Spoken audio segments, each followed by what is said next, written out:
আসসালামু আলাইকুম। আমন্ত্রণ জানাচ্ছি আজকের বিশ্ব সংবাদের শুরুতেই শিরোনাম, পরে বিস্তারিত। শুরুতেই জানিয়ে দিব, ফ্যাসিস্ট হাসিনা ও তার দোসররা গুজব ছড়াচ্ছে, জানান সারজিস আলম।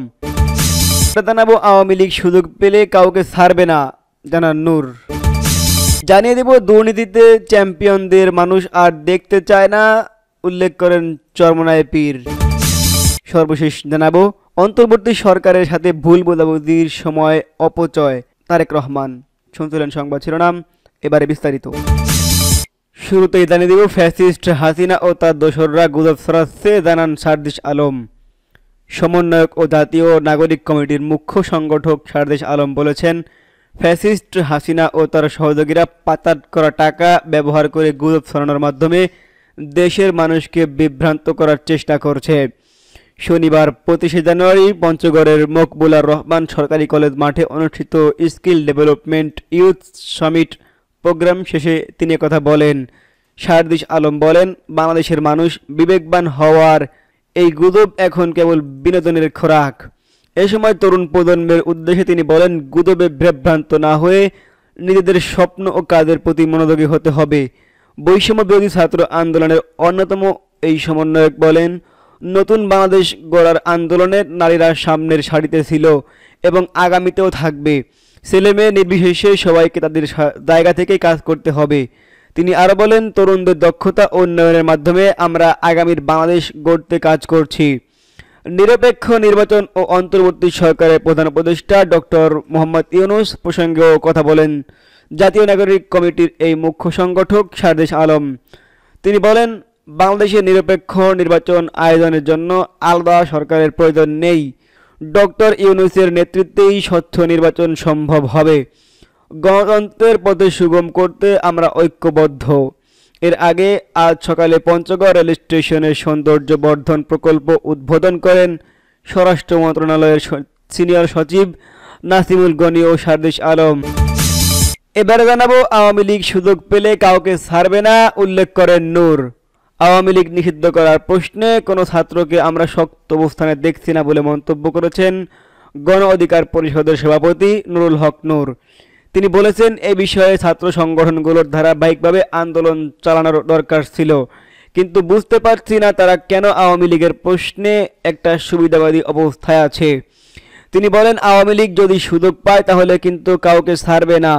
আওয়ামী লীগকে ক্যামব্যাক করানোর জন্য ন্যাশনাল ইন্টারন্যাশনাল অনেক এজেন্ট কাজ করবে, ফান্ড দেবে।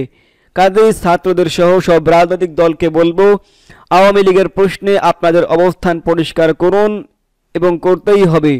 শনিবার 25 জানুয়ারি ঢাকা রিপোর্টার্স ইউনিটির নজরুল হামিদ মিলনায়তনে পেশাজীবী অধিকার পরিষদ আয়োজিত গণ অভ্যুত্থান পরবর্তী প্রত্যাশা ও প্রাপ্তি শীর্ষক আলোচনা সভায় তিনি একথা বলেন।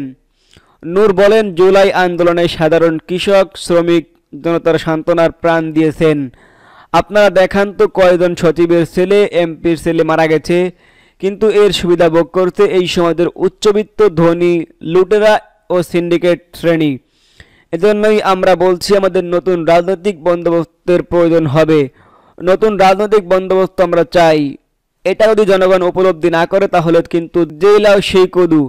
আওয়ামী লীগকে নির্দিষ্ট করবেন কখন, এমন প্রশ্ন রেখে গণ অধিকার পরিষদের সভাপতি বলেন, আপনারা এই সরকারের নাম দিয়েছেন অন্তর্বর্তীকালীন সরকার। অন্তর্বর্তী নাম দিয়েই খেয়েছেন আপনারা। নাম হওয়া উচিত ছিল সর্বদলীয় জাতীয় সরকার, কিন্তু আপনারা করেননি।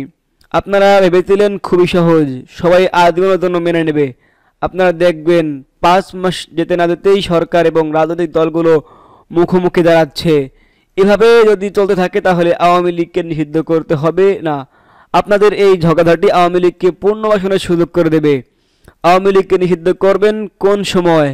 জাতীয় সরকারের বিকল্প নেই জানিয়ে তিনি বলেন, আমরা মনে করি নির্বাচন যদি আগামী বছরের ডিসেম্বরে হয় বা পরবর্তী জুন জুলাইয়ে হয়, জাতীয় সরকার ছাড়া কোনোভাবেই এটা বাস্তবায়ন সম্ভব নয়। আমরা এখন অনুরোধ করব, যেই দল জাতীয় সরকারের যাবে না, জনগণ যা তাদের বিষয়ে সিদ্ধান্ত নেবে। জনগণ কাউকে এককভাবে ক্ষমতায় দেখতে চায় না। জনগণ রাষ্ট্র ব্যবস্থার পরিবর্তন চায়, সংস্কার চায়, রাষ্ট্রকে নতুনভাবে নির্মাণ করতে চায়। আর সেটার জন্য জাতীয় সরকারের বিকল্প নেই। ওয়ান 11-এর সবচেয়ে ভুক্তভোগী হচ্ছে বিএনপি জানিয়ে নুরুল হক নূর বলেন, আবার সেই 111 আনবেন।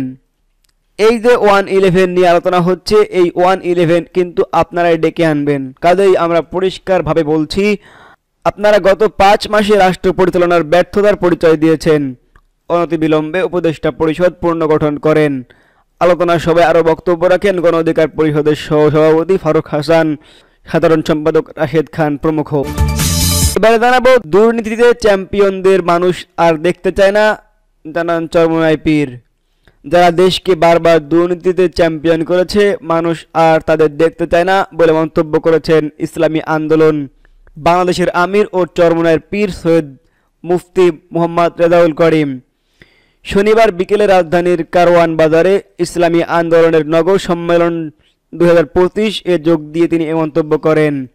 এই সময় মুফতি রেজাউলের দাবি করেন, জনগণ এখন পরিবর্তন চায়। ইসলামী আন্দোলনের আমির জানান, রাজনৈতিক শুদ্ধতার ও বৈষম্যহীন কল্যাণ রাষ্ট্র গঠনে কার্যকরী নির্বাচন ব্যবস্থা সংখ্যানুপাতিক পদ্ধতি দরকার, যার মধ্য দিয়ে সবার মতামতের প্রতিফলন ঘটবে।